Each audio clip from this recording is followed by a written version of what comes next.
तहसील लोरा के जंगलात कदावर दरख्त रातों रात जलते कटते और गायब हो जाते हैं। आग लगाने के बाद जंगलात को काटा जाता है। मिली भुगत होती है। जो एहलकार होते हैं फॉरेस्ट डिपार्टमेंट के, एक नहीं दो नहीं बल्कि 2.5-3 दर्जन मैंने जो दरख्त देखे हैं जिनका न तना है न उसकी बाकियात हैं।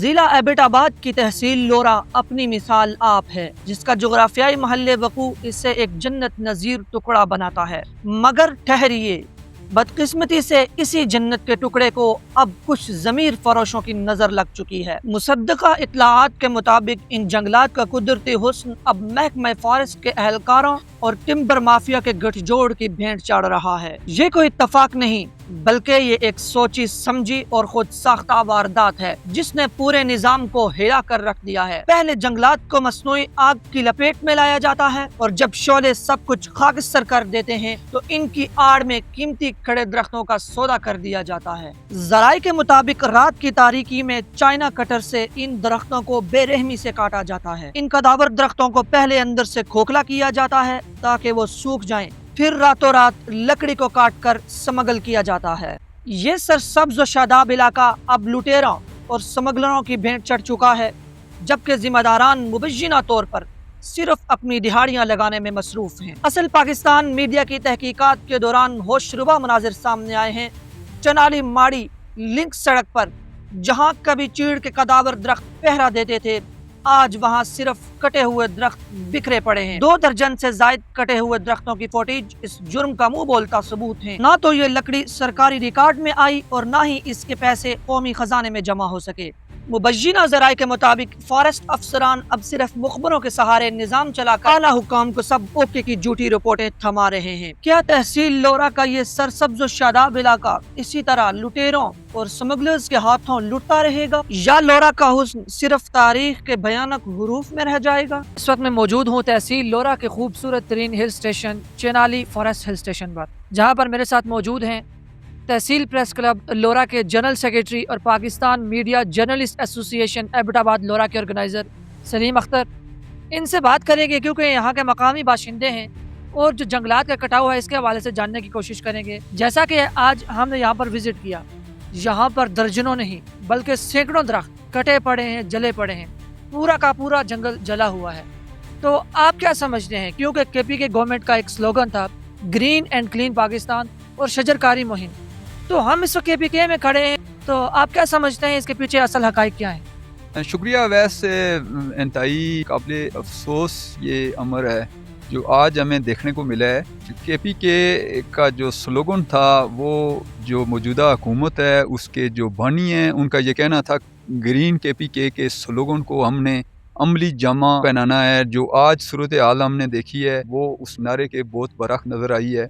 देखना ये है कि यहाँ पे जिस तरह दरख्तान को काटा गया है और पहले आग लगाई जाती है, मुख्तलिफ तरीक़ों से आग लगाने के बाद जंगलात को काटा जाता है, और ये खाली कोई कम्युनिटी के लोग नहीं कर रहे बल्कि ये जो एहलकार हैं, फॉरेस्ट एहलकार ज़िम्मेदारान हैं, उनकी ये मिली भुगत का नतीजा है। जी अच्छा, क्योंकि यहाँ पर बड़े ऑर्गेनाइज तरीके से दरख्तों को काटा गया है, कुछ तो हमें यहाँ पर नजर आ रहे हैं और कुछ यहाँ नजर नहीं आ रहे। बड़े बड़े कदावर तनावर दरख्त पड़े हुए हैं यहाँ पर। जराये से हमें पता चला है कि यहाँ पर लकड़ फरोख्त की जा रही है, 10,000 के बस पूरी गाड़ी दी जा रही है। तो आप क्या समझते हैं कि इसके पीछे कोई टिम्बर माफिया है, फॉरेस्ट डिपार्टमेंट है, या लोकल कम्युनिटी इसमें इन्वॉल्व है? देखें, वैसे जो माफिया होता है उनके मुख्तलिफ तरीक़ेकार होते हैं। ये जो कम्युनिटी के लोग हैं, बाद ऐसे लोग हैं जिनके लिए ईंधन जो होता है वो मुश्किल होता है, सर्दियों का मौसम है, ईंधन के तौर पर भी इस्तेमाल करते हैं। वो भी एक माफिया का रूप धार कर रात की तारीकी में भी हो सकता है कि ये लेके जाते हों, लेकिन दिन के टाइम जो यहाँ पर ज़रूरत के लिए लेके जाते हैं वो मिली भुगत होती है। जो एहलकार होते हैं फॉरेस्ट डिपार्टमेंट के, उनके साथ मिली भुगत और उसका नतीजा होता है कि वो लेके जाते हैं। लेकिन अब ये जो आप बता रहे हैं कि जो स्मगल होती है, मुझे कुछ ऐसे दरख्त भी देखने को मिले हैं कि एक नहीं दो नहीं बल्कि 2.5-3 दर्जन मैंने जो दरख्त देखे हैं जिनका न तना है न उसकी बाकियात हैं, निचला हिस्सा है वो वहाँ पर मौजूद है। आखिर वो दरख्त कहाँ पर गए हैं? वो दरख्त या तो स्मगलर लेके गए हैं या फिर वो ایندھن کے طور پر لوگ رات کو وہ لے کے گئے ہیں، لیکن درخت کا ایک اور بھی ہم نے چیز جو دیکھی ہے، آگ لگائی جاتی ہے. جب جنگلات میں آگ لگتی ہے اس کے بعد اس کو کھوکھلا کیا جاتا ہے. تھوڑا تھوڑا کھوکھلا کرنے کے بعد جب کمزور ہوتا ہے درخت تو اس کو گرا کر وہ اس کو اسمگل کیا جاتا ہے. جی، جیسا کہ ہم یہاں پر موجود ہیں، میں نے ابھی تک یہاں پر کوئی پرندہ نہیں دیکھا، کوئی جنگلی جانور نہیں ہے کسی بھی طرح کا. ابھی تو یہاں پر درخت بہت کم ہو گئے ہیں. تو آپ کیا سمجھتے ہیں جب جنگل میں آگ لگتی ہے، جو جانور ہیں، جنگلی جانور ہیں، اور اس کے علاوہ جو پرندے ہیں، وہ کدھر جاتے ہیں اور ان کے لیے کیا اقدامات کیے حکومت نے؟ دیکھیں جنگلی حیات جو ہیں ان کا یہ بسیرا ہوتا ہے جنگلات میں ہی، اور یہ ماحول دوست ہوتے ہیں اور قدرتی حسن کا ایک شاہکار ہوتے ہیں. تو مجھے کافی ٹائم سے بالکل آپ نے درست فرمایا کہ ہمیں ایک پرندہ بھی نظر نہیں آیا یہاں پہ. اس کی بنیادی وجہ یہی ہے کہ یہ آگ لگنے کی وجہ سے یہ ایک علاقے کو چھوڑ کر دوسرے علاقے کا رخ کرتے ہیں. تو جنگلات کا کٹاؤ ہوتا ہے، گورنمنٹ کو یا ڈپارٹمنٹ کو اس طرح کی کوئی پالیسی بنانی چاہیے کہ جو یہ سارا کام ہوتا ہے، لکڑ سمگل ہوتی ہے، تو اس کے لیے ان کو کیا پالیسی بنانی چاہیے؟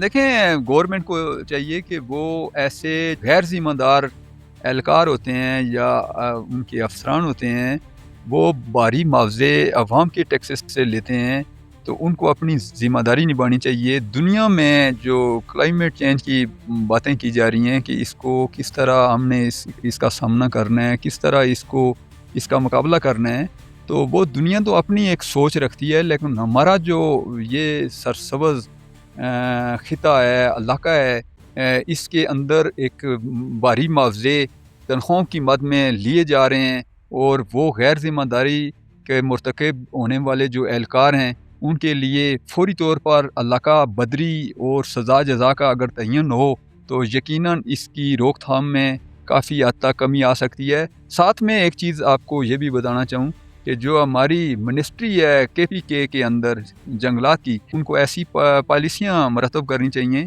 کہ جس سے اگر آج سے جو شروعات تھی شاید 10-15 سال پہلے جو پہلی حکومت تھی، اس میں ہم نے یہ دیکھا تھا کہ انتہائی جنگلات میں ایک درخت کاٹا جاتا تھا تو پورے علاقے میں انویسٹیگیشن ہوتی تھی، اس کو چیک اینڈ بیلنس کا ایک طریقہ تھا، اور علاقے میں بڑا خوف آراز تھا، کوئی اسمگلر ہمیں دیکھنے کو نہیں ملتا تھا. تو اب دیدہ دلیری سے ہمیں یہ اطلاعات موصول ہو رہی ہیں کہ اسمگلر ایک جگہ سے دوسری جگہ تک یہ لکڑی پہنچانے کا ایک طریقہ کار پہنچا رہے ہیں. تو اس کی روک تھام کے لیے حکومت وقت کو چاہیے ایسی پالیسی اپنائے جس سے جنگلات کی کٹائی میں کمی واقع ہو، ہمارے آنے والی جو جنریشن ہے اس کے لیے آسانیاں میسر ہوں. جی اچھا، اس کے علاوہ یہاں پر ایک اور شکایت بھی ہے کہ جو جنگلی جانور ہیں جب جنگل میں آگ لگتی ہے تو وہ علاقے میں داخل ہو جاتے ہیں اور وہاں پر نقصان کرتے ہیں. جیسا کہ آپ کو پتہ ہے کلائمیٹ چینج پوری دنیا کے لیے ایک مسئلہ بنا ہوا ہے. یہ جنگلات ہمیں آکسیجن پرووائڈ کرتے ہیں، آکسیجن فراہم کرتے ہیں جس سے ہم اپنی زندگی گزار رہے ہیں. تو اگر ہم یہاں پر جنگلات کو کاٹنا شروع کر دیں گے، ان کو آگ لگائیں گے، تو یہ دیکھ سکتے ہیں آپ پورا جنگل اتنا پیارا ہل اسٹیشن ہے، لیکن یہاں پر سارے درخت جلے ہوئے ہیں، کٹے ہوئے ہیں، اور یہ بڑے افسوس کے ساتھ کہنا پڑ رہا ہے کہ یہ فارسٹ ڈپارٹمنٹ کے انڈر ہو رہا ہے. میں حکومت سے یہی کہوں گا کہ حکومت کو چاہیے جو فارسٹ ڈپارٹمنٹ ہے اس کو آرگنائز کریں، اس پورے سینیریو کو ایک طریقے سے لے کے چلیں اور اس ساری چیز کو مینیج کریں تاکہ ہم کلائمیٹ چینج سے بھی بچ سکیں، اور ہماری اگلی نسل کی بقا کے لیے یہ بہت ضروری ہے. ابھی تک کے لیے اپنے میزبان اویس عباسی کو اصل پاکستان کے ساتھ اجازت دیجیے. نیکسٹ ویڈیو میں ایک نئی جگہ آپ کے سامنے رکھیں گے، تب تک کے لیے اللہ حافظ.